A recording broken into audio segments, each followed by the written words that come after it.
আমরা দেহ রেখে দিতে চেয়েছিলাম, আমরা দেহটা রেখে দিতে চেয়েছিলাম, কিন্তু যে কোনো মানে এত প্রেশার আমাদের তৈরি করা হয়েছিল সেই সময়। আমরা টালা থানায় গেছিলাম, টালা থানার সামনে আমরা 1 ঘন্টার উপরে বসেছিলাম। 3 থেকে 400 পুলিশ আমাদের ঘিরে সেখানে একটা এমন পরিস্থিতি তৈরি করে আমরা বাধ্য হয়ে বাড়ি ফিরে যাই।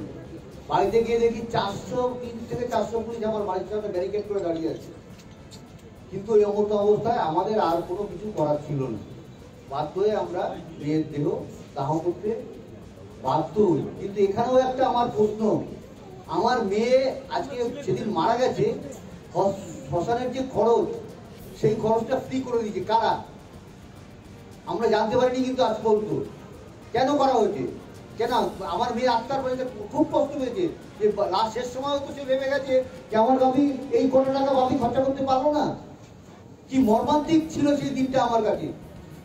এর প্রশ্নের উত্তরটা আমার কে দেবে?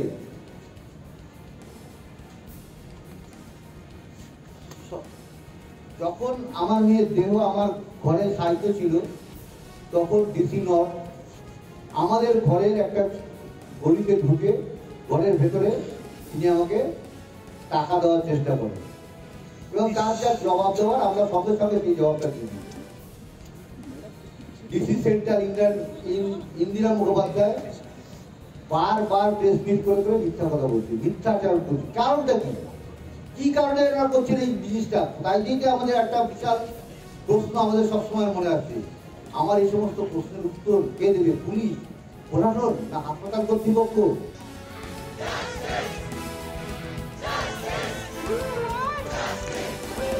আমাদের সঙ্গে চরম নিষ্ক্রিয়তা করা হয়েছে, চরম মানে পুলিশের যতক্ষণ পর্যন্ত না বডি দাহ হয়েছে ততক্ষণ পর্যন্ত 300-400 পুলিশ একেবারে ঘিরে রেখেছিল আমাদেরকে। যেই মুহূর্তে আমাদের মেয়ের বডি দাহ হয়ে গেল আর একটা পুলিশ নেই, কি করে পরিবার আসবে, কি করে কে আসবে, কারোর কোনো দরকার পড়েনি, কারোর কোনো জানার দরকার নেই। সেই মানুষগুলো যদি শ্মশানেও থেকে যেত তাহলে হয়তো থেকে যেত। এতটা সক্রিয় ছিল পুলিশ বডি নিয়ে যাওয়া পর্যন্ত। যখন দাহ হয়ে গেল তখন পুলিশ নিষ্ক্রিয় হয়ে গেল। ঘরে ঢুকে পুলিশ টাকা অফার করছে। আমার মেয়ের সেই যে চিৎকার, সেদিন 8 তারিখে সেই কান্না, সে যে মামা করে কত কেঁদেছিল সেই কান্না আমি এখনো সেদিন শুনতে পাইনি, কিন্তু প্রতি রাতে সেই কান্নার প্রতিধ্বনি আমার ঘুম কেড়ে নিয়েছে।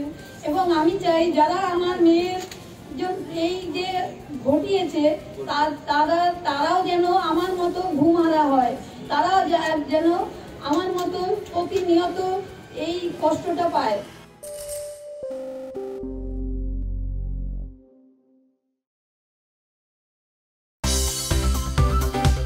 Thank you for watching CNBC TV 18. For all top headlines and updates, follow us on our social media platforms.